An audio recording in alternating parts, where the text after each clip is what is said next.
The alien city never slept. Its streets breathed danger. Metal towers leaned over narrow roads like watching beasts.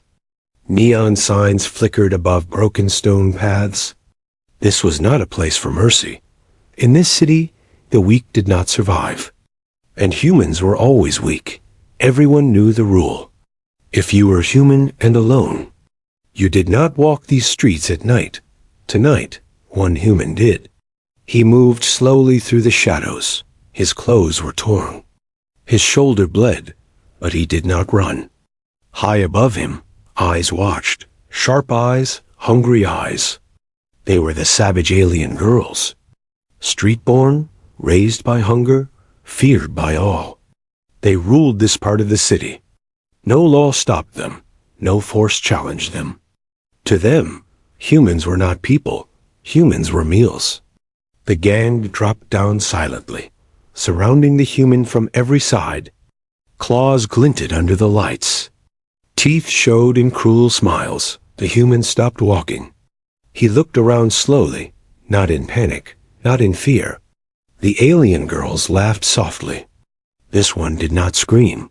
This one did not beg. Their leader stepped forward, tall, scarred, confident. She had killed before. She would kill again. She circled the human like a hunter. Her claws brushed the air near his neck. She waited for him to break, but the human stayed calm. His breathing was steady, his eyes clear. He looked at them like they were real beings, not monsters. This confused them. One alien lunged suddenly, fast and deadly. The human did not attack. He did not dodge. He raised his empty hands. The claws stopped inches from his face. The street went quiet. No human had ever done that before. The leader narrowed her eyes. She smelled fear, but it was not there. "Why are you not running?" she asked. Her voice sharp like broken glass. The human spoke calmly. Because running would not change anything. The alien girls froze. Humans always lied. Humans always cried. This one did neither. Blood dripped from his shoulder onto the street. He was hurt. He was weak. Yet he stood. The leader stepped closer. Her claw pressed lightly against his chest. She could feel his heartbeat. It was slow, not the rhythm of prey. "You know what we do here?" she said. The human nodded. "Yes," he said. Some of the alien girls growled. Others shifted uneasily. "Then why come?" the leader asked. The human looked around at the city, at the broken lights, at the cold walls, at their hard faces. "I was trying to leave," he said. "I got lost." A laugh echoed from the group. Cruel and sharp, lost humans did not survive. The leader raised her hand, the signal to end it, but before she struck, the human spoke again. "You are hungry," he said. Not just for food, the air changed. The alien girls stiffened. No prey had ever spoken like this. "You fight because you have nothing else," he continued. "You hunt because no one taught you another way." The leader's claw trembled slightly. "Just for a moment. That is enough," she snapped. The human did not stop. "You think eating me will fix it," he said. "But it will not." One alien girl stepped back. Her eyes flickered with doubt. "Humans beg." Another hissed. "They scream." "I am human," the man said. "And I am still standing." Silence swallowed the street. From a distant rooftop, hidden sensors watched. Galactic eyes recorded everything. No alarms, no soldiers, just observation. The leader hesitated. This was wrong. This was not how hunts went. She could kill him now, end the confusion. Yet something stopped her. The human met her gaze. Not in challenge, not in fear, but in understanding. For the first time in her life, an alien street predator felt seen. The leader slowly lowered her claw. Around them, the city kept breathing, unaware that something had shifted. A single human, surrounded by savage alien girls, had not fought, had not fled, and somehow he had survived What happened next would change how the galaxy saw humans forever. The alien girls did not lower their guard. Lowering a claw did not mean mercy. The leader watched the human closely. She searched his face for fear, for lies, for weakness. She found none. The street felt tighter, as if the city itself was holding its breath. "Speak again," the leader said. Her voice calm but dangerous. The human swallowed slowly. Blood still fell from his shoulder. He did not try to stop it. "I said the truth," he replied. "That is all." One alien girl snarled. "Humans lie to survive." The human shook his head. "Some do," he said. "I am not here to survive." That answer disturbed them. The leader tilted her head. "Then why are you here?" she asked. The human looked past them, toward the broken end of the street, toward the exit he never reached. "I was taking supplies," he said. "I trade. I move between places." A laugh burst from one of the girls. "A human trader in this zone?" The leader raised her hand. Silence returned. "You carry no weapons," she said. "No," the human replied. "No guards," she continued. "No. No signal beacon. No." Each answer made the moment stranger. "You walked into death," the leader said. The human nodded. "Yes. Why?" she demanded. The human paused, then spoke softly. "Because fear decides too many lives." Some of the alien girls shifted. That word was old. Fear, they lived by it. The leader stepped closer, close enough to smell the human blood, close enough to end him instantly. "Humans fear us," she said. "They fear what they do not know," the human replied. "That fear keeps them alive," she snapped. "For a while," the human said.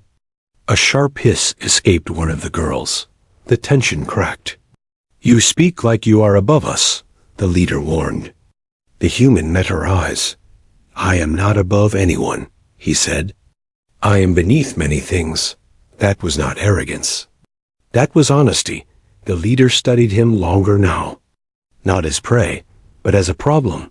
"Where did you learn to talk like this?" she asked. "I listened," the human replied. The gang did not understand.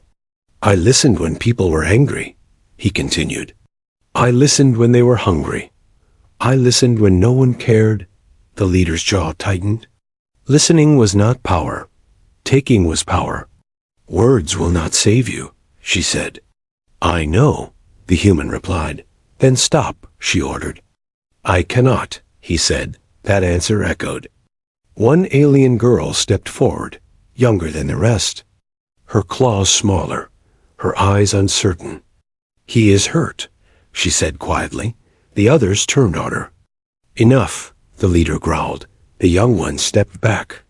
But she kept looking at the blood. The human noticed. "Do not worry," he said. "It will stop. You will die," one alien said. "Everyone does," the human replied. The leader felt anger rise, and something worse, doubt. She had broken stronger prey. She had crushed soldiers. She had eaten warriors. This human was none of those. Yet he stood, from above. Unseen drones adjusted position. The galaxy was watching now. No intervention, no rescue, just curiosity. "Do you know what we are?" the leader asked. "You are survivors," the human said. A ripple passed through the group. "We are killers," she corrected. "You became killers," the human replied, "because no one protected you." The leader's claws dug into the metal ground. Sparks flew. "That is enough," she said again. But the damage was done. The young alien whispered. "He is not wrong." Silence followed. The leader turned sharply. Her eyes burned. Then she looked back at the human. "You think you understand us," she said. "I think I see you," the human replied. That sentence landed harder than any blow, for the first time. The leader felt something twist inside her chest. Not hunger, not rage, recognition. She stepped away from him. Only a step. But it mattered. "Bind him," she ordered. The girls hesitated, then moved. The human did not resist. He did not struggle. As his hands were restrained, he spoke one last time. "You can still choose," he said. The leader did not answer. The street lights flickered again. The city exhaled. The hunt was not over.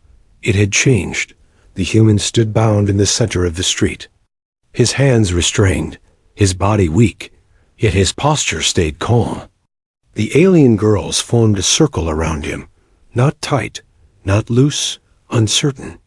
The leader watched them all. She felt control slipping. "This ends now," she said. Her voice hard, she raised her claw. The signal was clear. Ended, the young alien froze.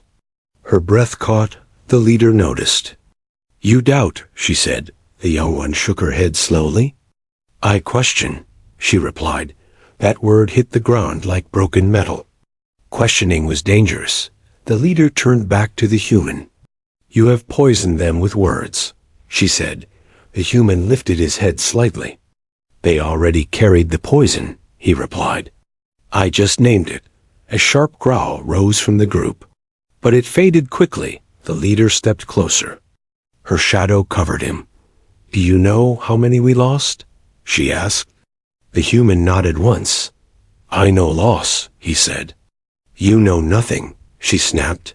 "Then tell me," the human replied. Silence fell. The city noises felt far away now. The leader did not want to speak. But the words pushed forward. "We were children," she said. "We were hunted. We were starved." The alien girls shifted. Some looked away. "No one saved us," the leader continued. "So we saved ourselves." The human listened. He did not interrupt. He did not judge. "That is not savagery," he said quietly. "That is survival." The leader's claw trembled. "Just a little. You think that excuses us?" she asked. "No," the human said. "It explains you." That distinction mattered. The young alien stepped forward again, her voice shaking. "He sees us," she said. The leader turned sharply. "This is weakness," she growled. "No," the human said. "This is the first strength you have shown." The words cut deep. From above, unseen watchers zoomed in. The galaxy leaned closer. A human was not begging. He was not bargaining. He was reframing the hunt. The leader felt something crack inside her. A memory, a buried voice. She remembered being cornered, small, afraid. She remembered hoping someone would stop.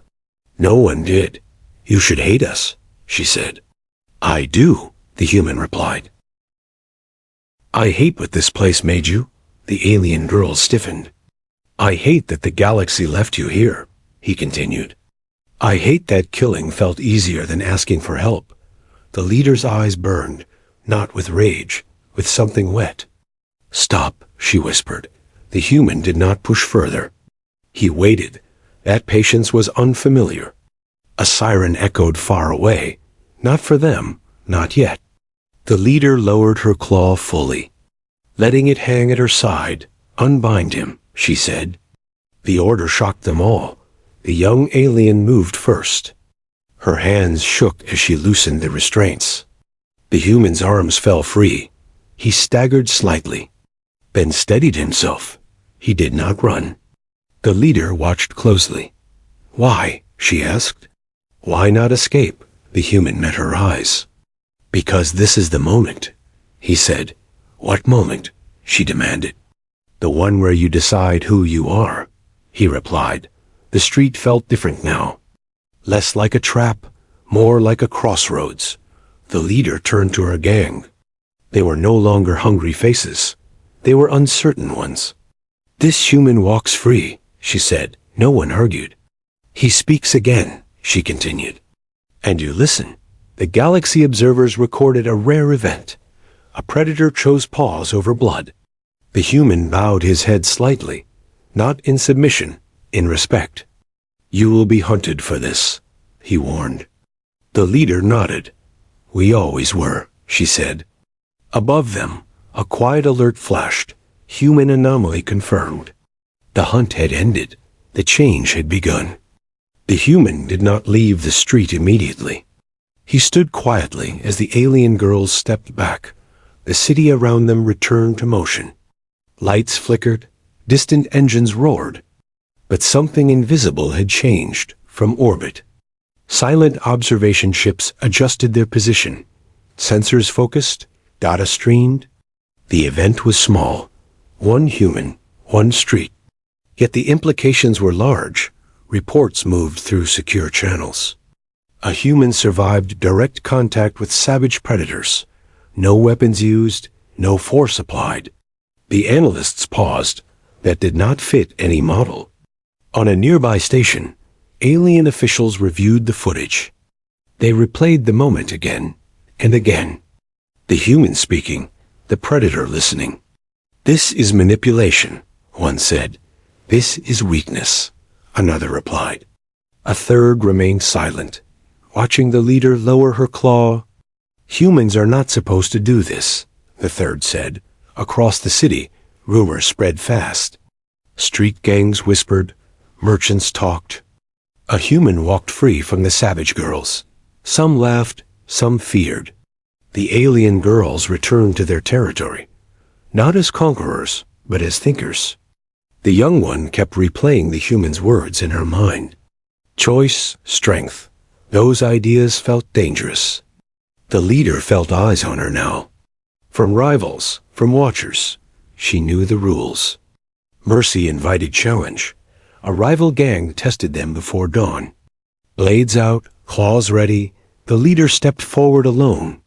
"No hunting humans here," she said. The rivals stared, then laughed. They attacked. The fight was fast, brutal, but different. The savage girls fought to defend, not to kill when it ended. The rivals fled, confused, hurt. The message spread wider. Something had changed. On a distant council world, the Galactic Ethics Board convened. An emergency session. "A human disrupted a predator culture," one delegate said. "By speaking," another added. "That word caused unease. Humans were loud. Humans were emotional. But this was influence." Military leaders reviewed threat levels. They adjusted risk calculations. Humans were not physically dominant, that was known. But now, they were socially dangerous in the city. Surveillance drones followed the human as he moved through safer zones, as he received medical aid from neutral traders. No one stopped him. Alien civilians watched from doorways. They whispered, "That is the human." Some felt fear. Others curiosity. The human did not raise his head. He did not seek attention. That worried the observers more. He left the city quietly, no escort, no protection. The savage girls watched from the rooftops. The young one clenched her fists. "He will be hunted," she said. "Perhaps," the leader replied, "but not by us." That choice carried weight. Within days, reports reached human space. The event classified, but not erased. Human diplomats reviewed the footage. They recognized the pattern. A single human changing a system, not by force, but by refusal to play the role assigned. "This will not stay small," one diplomat said. They were right. In other sectors, predators hesitated for the first time. Humans were no longer guaranteed prey. The idea spread, slow, unstoppable. On the alien street where it began, the savage girls stood together, guarding territory, watching the night. They did not hunt humans anymore. The leader looked at the stars above the broken city. She remembered the human's eyes. Understanding without mercy, respect without fear. She did not know his name, but she knew this. The galaxy would remember what happened here, because one human chose words over weapons. And predators listened. The balance had shifted. The human ship prepared to leave the sector. Its engines hummed softly. No escort followed. No celebration marked the moment. The human stood alone on the platform. Looking back at the alien city one last time, he did not feel victory. He felt weight. From the shadows above, the savage alien girls watched. They did not hide. They did not approach. The leader stepped forward, her posture steady.